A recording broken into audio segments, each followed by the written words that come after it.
तो आपको काफी अच्छी हाइक मिल सकती है। वर्क फ्रॉम होम कर रहे हैं, इंडस्ट्री चेंज करनी है।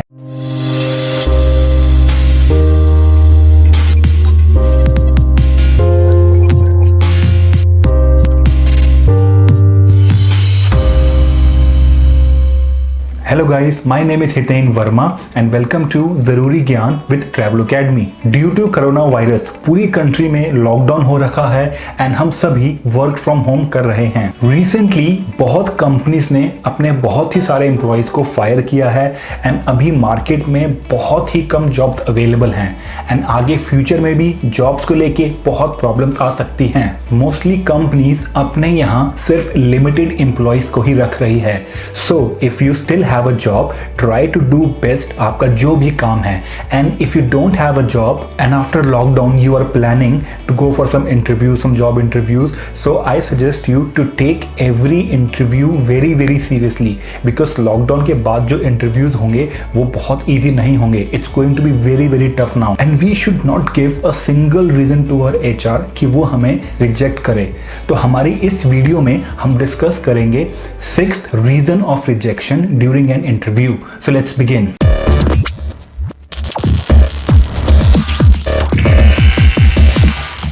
Sixth reason of rejection है salary expectation।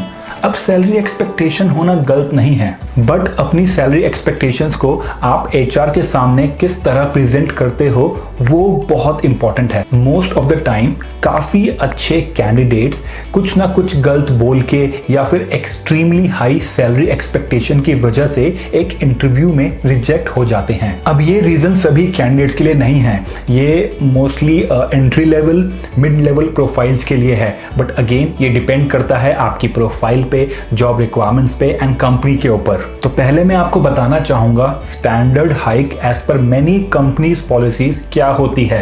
If you are working in some company and आपको अपनी कंपनी चेंज करनी है and you want to work in same industry, it means that आपको अपनी कंपनी तो चेंज करनी है बट आप सेम इंडस्ट्री में जॉब ढूंढ रहे हैं, तो आपको काफी अच्छी हाइक मिल सकती है, like 20%, 30%। In some cases you can get more hike as well depending on the job requirement and other factors. लेकिन अगर आपको अपनी इंडस्ट्री चेंज करनी है, you want to start your career in some new industry, किसी नई industry में आप चाहते हैं करना, तो चाहे आपको जितना भी एक्सपीरियंस हो, अगर वो उस न्यू कंपनी के लिए रेलिवेंट नहीं हुआ तो आपकी जो हाइक है वो डिपेंड करेगी आपके इंटरव्यू पे, आपके एचआर पे एंड कंपनी की रिक्वायरमेंट्स के ऊपर। इस केस में मैंने बहुत सारे कैंडिडेट्स देखे हैं जो कम सैलरी पे भी काम करने को रेडी हो जाते हैं।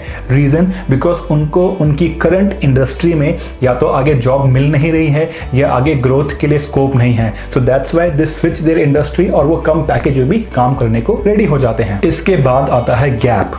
अगर आपकी प्रोफाइल में गैप है तो अगेन आपकी जो सैलरी हाइक है वो डिपेंड करेगी आपकी कंपनी पे, आपके एचआर पे, right? So in cases में you cannot expect very good hike on your last salary.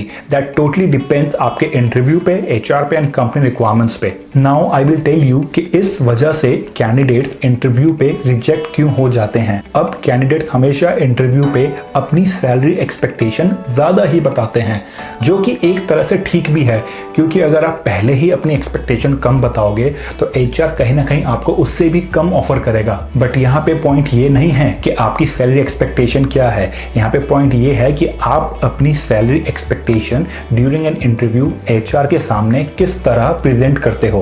क्या आप ज्यादा मनी माइंडेड साउंड तो नहीं कर रहे। कुछ कैंडिडेट्स ऐसे भी होते हैं जो डायरेक्टली बोल देते हैं कि I want minimum this much salary otherwise I will not work. So इस तरह का एटीट्यूड रखने वाले कैंडिडेट्स को कंपनी ज्यादा प्रेफर नहीं करती, चाहे उनमें कितने भी अच्छे स्किल्स हो। अगर सैलरी उनकी फर्स्ट प्रायोरिटी है तो उनका सिलेक्शन थोड़ा मुश्किल हो जाता है। तो my suggestion to you all is always keep your work first. पहले काम फिर सैलरी। जनरली हमारी जॉब में भी यही होता है, पहले हम पूरा महीना काम करते हैं एंड मंथ के एंड में हमें सैलरी मिलती है। कोई भी कंपनी एडवांस में सैलरी नहीं देती है। So during an interview we should give more importance to work. अगर आपसे पूछे भी कि what is your salary expectation, you can simply say as per company norms, because salary decide करके आपका सिलेक्शन नहीं होता। सिलेक्शन होता है उसके बाद सैलरी डिस्कशन होता है एंड सैलरी पार्ट पे आप आफ्टर सिलेक्शन भी नेगोशिएट कर सकते हैं। सो during an interview always focus on selection. अगर आपके अच्छे स्किल्स हैं आपको अच्छी सैलरी भी मिल ही जाएगी। So I hope this video will help you if you are preparing for your interview and increases your chances of selection in an interview. So thank you for watching. Stay safe, stay at home and take care.